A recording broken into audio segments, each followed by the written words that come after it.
Well, hello folks, here I am again. Organic perfumes take time to blend with your body's chemistry. So unlike those perfumes that you go and buy in the shop and spray on and the aroma's there straight away, which is also sometimes a very fleeting experience, organic perfumes penetrate with the skin and go into the bloodstream. In a natural perfume, the scent takes time to unfold and harmonize with your body's unique chemistry. Just like flowers take time to bloom in a garden, each note in a perfume develops at its own pace.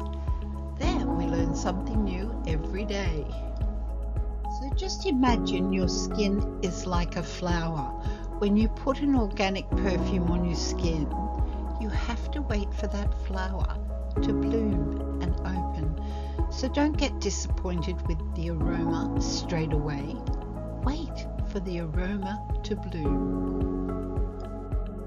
A natural perfume is a living essence, evolving uniquely on each wearer.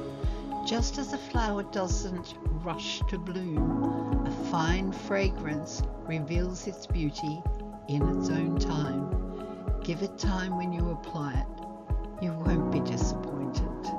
And your mind, body and soul will thank you. Welcome to Karoleen Keys Natural Perfumes. Bye.